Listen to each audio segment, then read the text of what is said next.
तो देखा जाए एक्सरसाइज 1.17 क्या है, careful measurement of the electric field at the surface of a black box. Black box होगा वो क्यूब के साइड का होगा, क्यूब के साइज का होगा, ध्यान से देखिएगा थोड़ा। Indicates that the net outward flux through the surface of the box is कितना है 8.0 इंटू 10⁻³ मीटर स्क्वायर पर कूलम स्क्वायर। यानी कि आपको इलेक्ट्रिक फ्लक्स दिया है, नेट इलेक्ट्रिक फ्लक्स जो है आपको कितना दिया है 8 इंटू 10⁻³ न्यूटन मीटर स्क्वायर पर कूलम। कोई दिक्कत? तो चलिए एक पहले क्यूब बनाते हैं, देखा जाए तो क्यूब बनाते हैं, ध्यान से देखिए थोड़ा। ये क्यूब हो गया, देखिए ध्यान से।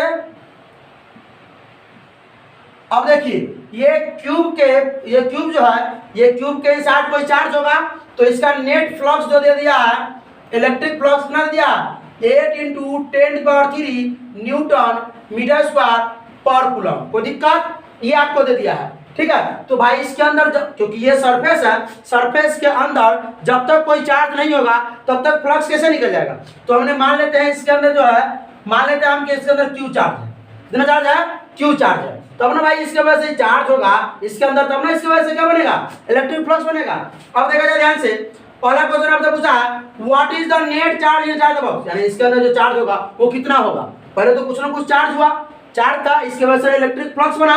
अब बताइए कि कितना चार्ज था जो इलेक्ट्रिक फ्लक्स ना बना, चार्ज इसमें कितना अमाउंट में था जो इतना इलेक्ट्रिक फ्लक्स बना। तो चलिए आप लोग जानते हैं इलेक्ट्रिक फ्लक्स से बना क्या होता है Q बाय एप्सिलॉन नॉट, यानी Q क्या होता है ये Q इनसाइड द सरफेस ना। तो आप Q का मान निकाल लेते हैं, Q बराबर क्या होगा electric flux into epsilon not. Electric flux into epsilon not, electric flux कितना 8 इंटू 10⁻³ न्यूटन मीटर स्क्वायर पर कूलम, नीचे कूलम है, ठीक है। अब देखा जाए थोड़ा ध्यान से देखिए, यहाँ पे एप्सिलॉन नॉट का मान कितना होता है याद है?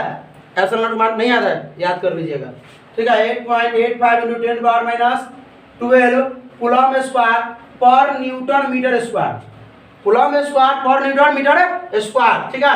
आगे देखा जाए, अब क्या करेंगे इसको अगर मल्टीप्लाई करते हैं 8 पंचे 40, 8 पंचे 40, 8 64, 4 68, 8 64, 6 70 ना, ये ना हो जाएगा, 2 डेसिमल के बाद है तो इतना हो जाएगा इंटू 10 टू द पावर ये 3 है और ये देखिए बेस सेम है तो पावर क्या हो जाएगा, हो जाएगा प्लस में -12। और देखिए ये नीचे है न्यूटन मीटर स्क्वायर, ये ऊपर न्यूटन मीटर स्क्वायर, ये न्यूटन से न्यूटन कैंसिल, मीटर स्क्वायर से मीटर कैंसिल, ठीक है। और यहाँ नीचे कूलम है और ये ऊपर कूलम स्क्वायर है, ये कूलम से कूलम कैंसिल, वो कूलम बचेगा ना भाई, क्योंकि चार्ज का ऐसा कूलम में आता है। क्योंकि ये लिख के बनाइएगा तो अच्छा रहेगा, क्योंकि समझ में आएगा कि भाई किसका ऐसा क्या होता है, यूनिट भी याद हो जाएगा आपको। तो आइए देखिए, अब इसको हम क्या कर सकते हैं, लिख सकते हैं 7.0 इंटू 8, 0 को छोड़ देते हैं इंटू 10 -9 कूलम। अब देखिए एनसीईआरटी में जो इतना भी छोड़ सकते हैं, इतना भी छोड़ सकते हैं, लेकिन एनसीईआरटी में ऐसा दिया हुआ है कि जो डेसिमल है इसको लेफ्ट साइड में ले आया, किधर ले आया है लेफ्ट साइड में। तो जब भी हम डेसिमल को लेफ्ट साइड में जाते हैं, यानी जितना अंक को हम जंप कराते हैं 10 टू द पावर उतना से गुना होता है, ठीक है।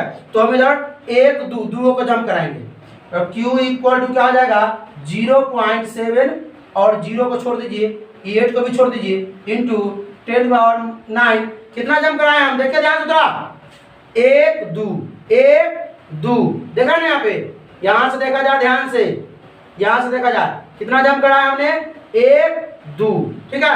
अब देखिए तो यहाँ 10 टू द पावर कितना आ जाएगा 2 कूलम। आइए Q बराबर हो जाएगा 0.7 इंटू 10 -9 प्लस 2, तो 10 -7 कूलम। कोई दिक्कत नहीं ना। आगे बी पार्ट देखते हैं इसका, देखिए बी पार्ट क्या है, बी पार्ट देखा जाए क्या है, if the net outward flux through the surface of the box were 0, यानी कि कह रहा है इसका मतलब कि नेट फ्लक्स अगर 0 है ना, would you conclude that there were no charge inside the box, क्या आप कंक्लूड कर सकते हैं, मान सकते हैं कि इन बॉक्स के अंदर कोई चार्ज नहीं होगा। देखा जाए एक क्यूब बनाते हैं, ध्यान से देखिएगा थोड़ा।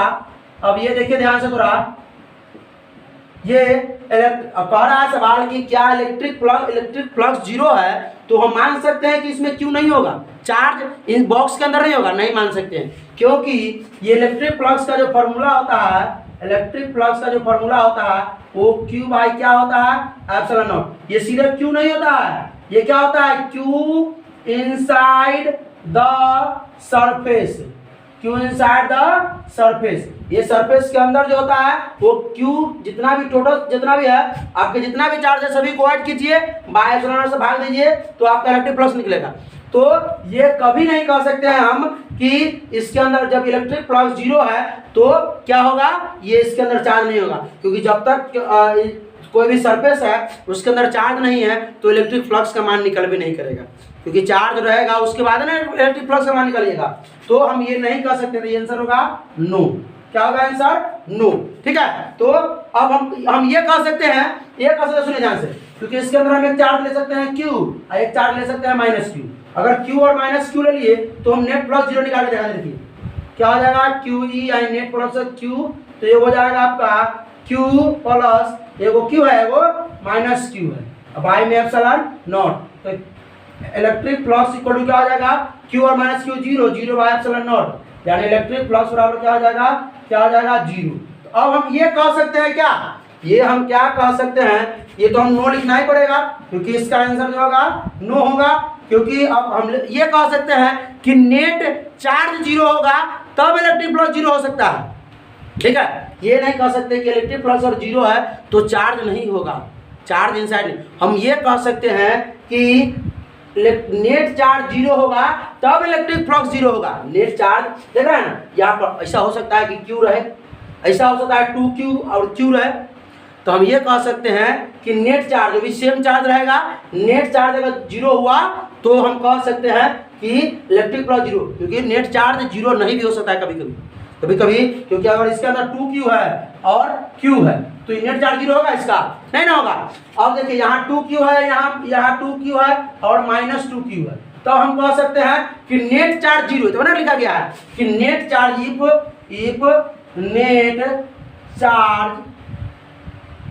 Net charge will be zero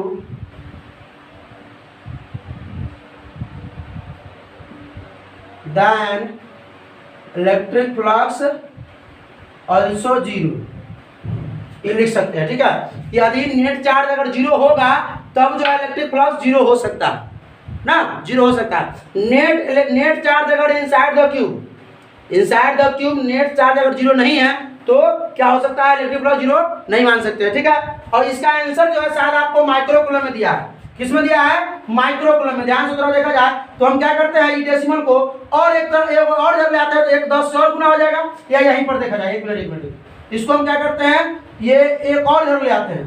ठीक है, तो यहाँ से 3 बार ले आते हैं आगे, तो देखिए एक तो यहाँ से गया 2 और एक यहाँ से 3, अभी पूरा लिख लेते हैं, देखिए ध्यान से, अच्छा समझिए, ये हो जाएगा आपका ये क्या 0.0708, यानी कि यहाँ से देखिए यहाँ था, यहाँ से हमने 1 2 और एक और आ गया, जीरो देकर एक और लेगा, 3 आगे लेगा, डेसिमल को 3 आगे लेगा, तो हम गुना कर, तो पहले था 9 ना, और गुना करेंगे कितना 10 पावर 3 से, 10 पावर 3 से, क्योंकि डेसिमल को हम 1 2 और जीरो एक और है, तो हम 3 अंक तरफा के लेगा, 3 अंक को जम कराए तो 10 पावर 3 से गुना होगा। ठीक है, ये हो गया आपका कूलम।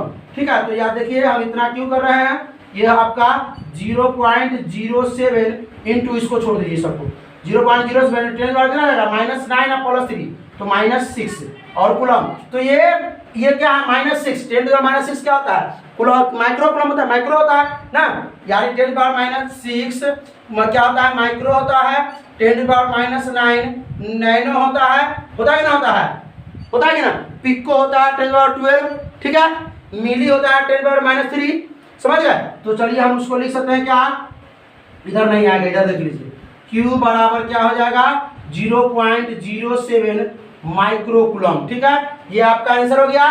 ठीक है, तो ये कैसा लगा, नहीं समझ में आया तो कमेंट जरूर कीजिएगा।